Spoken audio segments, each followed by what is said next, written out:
बड़े मियाँ आज फिर देर से दफ्तर पहुँचे। बड़े साहब ने कारण पूछा। बड़े मियाँ चुप रहे। मैंने कुछ पूछा है आपसे? बड़े साहब ने दोहराया। बड़े मियाँ पुनः चुप रहे। माना ये जाता है कि ये वाले बड़े साहब उन साहबों में से हैं जिन्होंने बड़ों बड़ों के मुंह खुलवाकर बंद करवा दिए। जहाँ भी रहे इनके नाम का खौफ अधीनस्थों पर शेर के पंजे की तरह छाया रहा। जब से बदली होकर इधर आए हैं तो यहाँ के भी वे कई रंगबाज जिनके कमीज़ की ऊपर की 3 बटनें हमेशा खुली रहती थी और हाजिरी रजिस्टर में दस्तखत कर जो कुर्सी से नदारद हाथ पैर फैलाए गलियारे में घूमा करते थे, अब गले तक बटन बंद कर यूं चिपके बैठे रहते हैं कुर्सी से मानो गोंद लगाकर बैठे हों। लेकिन बड़े मियाँ हैं कि अब तक बेअसर हैं। अब तो लोग बाग ये कहने लगे हैं कि पिछले जन्म में बड़े साहब ज़रूर क्रूर शिकारी व बड़े मियाँ गैंडा रहे होंगे। तब चाहे धोखे से शिकार हो गए हों, लेकिन अब नहीं होने वाले।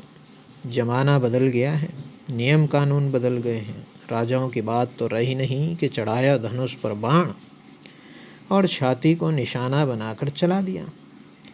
अब तो ये सब होने से रहा, तो क्या करें बड़े साहब। लेकिन आज तो बड़े साहब भी जैसे तमाम तीर तर्कस के साथ ये ठान कर बैठे थे कि बड़े मियाँ का मुंह खुलवा कर ही रहेंगे।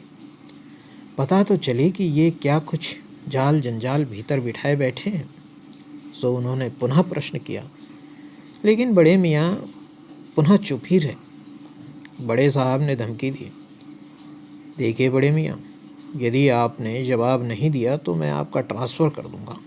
सोचिए क्या होगा आपका, ज़िंदगी अस्त व्यस्त हो जाएगी। लेकिन धमकी बेअसर गई। फिर कुछ नरम होकर समझाया, देखिए अपने बारे में न सही, मेरे बारे में तो सोचिए।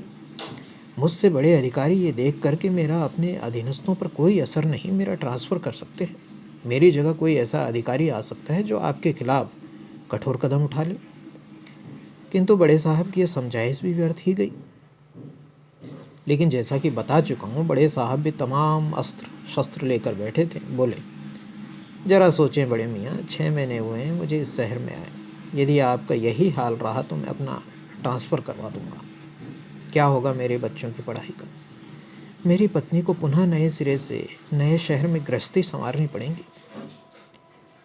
कितनी परेशानी होगी उन्हें, ज़रा सोचिए। मगर बड़े साहब का यह तीर भी विफल गया। अपनी लाचारी के प्रदर्शन से उत्तर में बड़े मियाँ से जिस सहानुभूति की अपेक्षा थी वह न मिली। तो थक हार कर कुछ देर सिर पकड़े बैठे रहे और सामने बड़े मियाँ खामोश खड़े रहे। 2 घूंट पानी पीकर बड़े साहब पुनः बोले, देखिए बड़े मियाँ, मुझे मजबूरन ऑफिस के इस मसले को आपके घर तक ले जाना पड़ेगा। आपकी बीवी से पूछताछ करूँगा, क्या अच्छा लगेगा उसे ये सब? वो भी सोचेगी कैसा मर्द है उसका। घर में तो शेर बनता है और बड़े साहब के सामने बोलती बंद हो जाती है। बड़े मियाँ रहे तो चुप, मगर ओंठों के कोनों में मुस्कुराहट का एक हल्का सा कोण ज़रूर उभर आया। बड़े साहब मगर उस कोणी मुस्कुराहट का सबब समझ न सके। उन्होंने जेब से दवाई की गोली निकाल कर मुँह में दबाई, पानी का घूंट लेकर उसे गटक गए। बड़े मियाँ को बस हथेली हिलाकर कैबिन से बाहर जाने का थका हारा सा संकेत भरी कर पाए, बोल कुछ न सके। बड़े मियाँ कैबिन से बाहर निकलकर बेपरवाह मगर बड़े ही नफासत अंदाज में बोले, सिर्फ ख्वाब हैं और है बस तन्हाई, जो सोने नहीं देती, जगाती भी नहीं है।